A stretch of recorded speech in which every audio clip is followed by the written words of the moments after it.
किसी ने कहा कि पुस्तक से ही ज्ञान मिल जाए तो गुरुजी बनाने की जरूरत है, गुरुजी के पास जाने की जरूरत है। गुरुजी जो बताएंगे वह तो किताब में भी लिखा हुआ है। देखो, मैं आपसे निवेदन करूं, आप बिल्कुल ठीक कह रहे हैं, पुस्तक में वही लिखा है जो गुरुजी बताएंगे, या यूं कहो कि गुरुओं ने पहले से जो बताया है वही पुस्तक में लिखा है। लेकिन फिर भी पुस्तक कभी उस तक नहीं पहुंचा सकती। पुस्तक केवल पुस्तक है, पुश करती है, धक्का देती उस दिशा में, पुस्तक है, पुस्तक नहीं। अच्छा, जैसे एक उदाहरण की बात आप देखो, किताब में लिखा है आपको मुंबई शहर से कहीं किसी दूसरे शहर में रेलगाड़ी से यात्रा करनी है, और रेलगाड़ियों का वर्णन जिस किताब में है वो रेलवे टाइम टेबल आपके हाथ लग गया है ना। अब उसमें सभी रेलगाड़ियों का वर्णन है, उसमें सभी रेलगाड़ियां हैं और उसमें कोई भी रेलगाड़ी नहीं, हो ही नहीं सकती उसमें रेलगाड़ी है ही नहीं। लेकिन जिसमें रेलगाड़ी है नहीं, पता रेलगाड़ी का उसी से लगता है जिसमें नहीं है। और कोई सोचे कि किताब मिल गई है, अब रेल पकड़ने की क्या जरूरत, सब रेलें हैं इसमें। तो किताब लिए बैठा रहेगा, बताता तो रहेगा, पर वो पहुंच कहीं नहीं पाएगा। पर उस किताब को लेकर जो यात्रा कर चुका हो उससे पूछो तो वह सही जगह का पता बताएगा। उस स्टेशन से यह गाड़ी मिलेगी, ऐसे टिकट लेना पड़ेगा, ऐसे बैठना पड़ेगा। तो यह किताब में नहीं लिखा है, यह वह बताएगा। पर बैठोगे आप उसी ट्रेन में जो आपने किताब में पढ़ी थी। तो जैसे ग्रंथ के साथ गुरु की आवश्यकता है, अनुभवी पुरुष की आवश्यकता है। जैसे कोई भोजन बनाने की कला विधि किताब में पढ़ ले और वो सोचे कि बस इतनी देर पानी को गर्म करे तब दाल डाले उसमें, मान लो उसमें 15 मिनट लिखा हो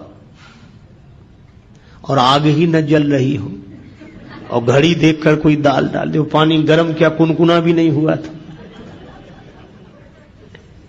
अब कहे भाई किताब में लिखा था। अच्छा, या इतनी आग तेज हो कि वो 15-10 मिनट में ही खौलने लगे पानी, हम 15 मिनट का इंतजार करें क्योंकि किताब में लिखा है। इसीलिए अनुभवी की आवश्यकता है। बिन गुरु होय कि ज्ञान, ज्ञान की होय विराग बिन। ग्रंथों का मर्म समझने के लिए भी गुरुजनों की शरण में जाना चाहिए। यह परंपरा है और यह परंपरा अनुभवी पुरुषों की है। ये कोई नासमझ लोगों की बनाई हुई व्यवस्था नहीं है। अच्छा, वैसे भी देखो, मैं ब्रह्म हूं यह पढ़कर जान लेने के बाद भी जब तक गुरुदेव के द्वारा नहीं सुनते कि तत्त्वमसि त्वं ब्रह्म हो, तब तक वह ब्रह्मानुभूति होती नहीं है। इसलिए हमारे गुरुदेव भगवान कहते थे, जब तक आत्म लखे नहीं कोई सुखी न होई, और बिन सदगुरु के लखा न जावे भेष पंथ हो कोई। बिन गुरु होई कि ज्ञान हो नहीं सकता। इसीलिए हनुमान जी के चरित्र से यह शिक्षा लेनी चाहिए कि हनुमान जी तो इतने बड़े ज्ञानी। अच्छा, जहां गुरु जी के पास गए वहां तो वो बचपन में ही पहुंच गए थे, बाल समय रवि भक्ष लियो। लेकिन हनुमान जी जानते हैं कि वह एक छलांग थी और जीवन में जो घटता है वो किसी छलांग से नहीं है, उसकी व्यवस्था है।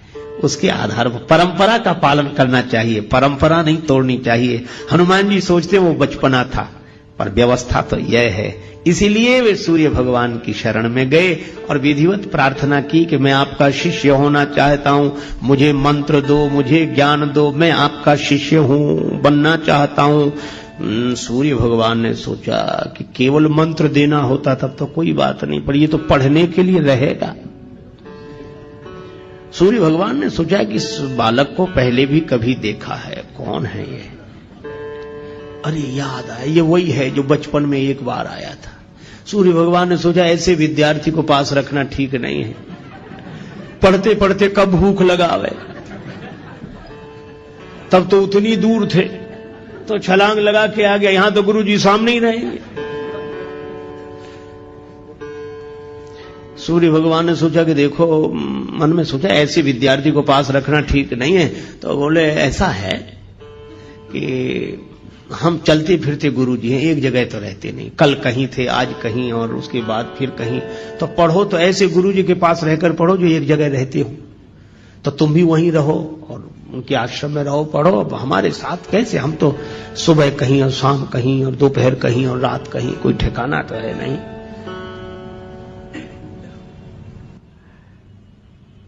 हनुमान जी बोले पढ़ेंगे तो आप सही। अनन्य निष्ठा जो थी, पढ़े। कैसे पढ़ोगे, हम तो चलते फिरते हैं। हनुमान जी बोले तो हम चलते फिरते विद्यार्थी बन जाएंगे, आप जहां जहां चलोगे हम भी साथ साथ चलेंगे, आपकी सेवा करेंगे, पढ़ते चलेंगे। आप भी तो कहीं ना कहीं दोपहर को रहते होगे, रात को हम भी रहेंगे, आपके साथ ही, बस साथ ही रख लो बस। सूर्य भगवान ने सोचा यह विद्यार्थी विचित्र, गले ही पड़ गए। तो सूर्य भगवान ने कहा कि हमारे साथ रहोगे तो भी पढ़ नहीं सकोगे। क्यों? हमारे पीछे पीछे चलोगे तो हमारी पीठ तुम्हारी तरफ होगी, और हमारे आगे आगे चलोगे तो तुम्हारी पीठ हमारी तरफ होगी, तो पढ़ाई कैसे होगी? गुरु शिष्य तो आमने सामने बैठे तब ना पढ़ाई हो। हनुमान जी बोले हाँ यह बात जरूर है। सूर्य भगवान बोले इसीलिए कह रहा हूं कि घर जाओ, पढ़ नहीं पाओगे, ऐसे कैसे पढ़ोगे? हनुमान जी थोड़ी देर रुके। बुद्धिमताम वरिष्ठम, हनुमान जी तो बुद्धिमानों में श्रेष्ठ है। तुरंत बोले इसका भी हल निकल आया गुरुजी। सूर्य भगवान बोले इसका क्या हल है? हनुमान जी बोले हम आपके आगे उल्टे उल्टे चलेंगे, किसी की पीठ किसी की तरफ, आपके आगे उल्टे चलेंगे। सूर्य भगवान बोले वाह, अभी तो पढ़ाई शुरू नहीं हुई, गुरुजी के आगे ही उल्टे चलोगे, फिर पढ़ने से फायदा ही क्या है? काहे को पढ़ रहे कि गुरुजी के आगे ही उल्टे चलेंगे? अच्छा निश्चय है यह तो, कि हम तो आगे आपके आगे ही उल्टे चलेंगे, फिर पढ़ने का लाभ क्या, प्रयोजन क्या? हनुमान जी ने हाथ जोड़कर कहा गुरुदेव यही तो मैं कह रहा हूं कि अगर गुरुदेव का ज्ञान पाकर भी वैसे ही चलते रहे जैसे पहले चल रहे थे तो पढ़ने का प्रयोजन ही क्या है? गुरुदेव से ज्ञान पाकर तो फिर उलटकर चलना चाहिए, जैसे पहले चलते थे वैसे नहीं, अब उलट कर चलो। गई सो गई अब राख रही को, बीत गई सो बीत जान दो अब ही बना लो काम। जो गया सो गया, उसके लिए कुछ मत सोचो। गई सो गई अब राख रही को, जो बचा है उसका उलट कर चलो। सूर्य भगवान बोले बिल्कुल ठीक है, अब पढ़ाऊंगा तुम्हें। भानु सो पढ़न हनुमान गए, भानु मन अनुमान शिशु केल कियो फेर फार सो। हनुमान बाहुक में वर्णन है। भानु सो पढ़न हनुमान गए, भानु मन अनुमान, सूर्य भगवान ने मन में अनुमान करके शिशु केल, बालकों के खेल की तरह फेर फार सब अदल बदल कर दिया। कैसे? बोले पाछले पगन गम मगन गगन मग क्रम को न भ्रम कपि बालक विहार सो। पाछले पगन, पीछे पल चलते हुए चरणों से हनुमान जी सूर्य भगवान के सामने, एक तो गुरुदेव सूर्य भगवान जैसे तेजस्वी सूर्य भगवान, और उनसे विद्या अर्जन करना, और उनके सामने उन्हीं के चेहरे को देखते हुए पीछे चलते रहे। सूर्य भगवान ने कहा कि अद्भुत हो, देख रहे हो हमारी तरफ और चल रहे हो जगत की तरफ। बोले बस यही है, हम चलें भले ही जगत की तरफ, पर दृष्टि में तो गुरुदेव और गुरुदेव का ज्ञान रहना चाहिए, यही जीवन की सार्थकता।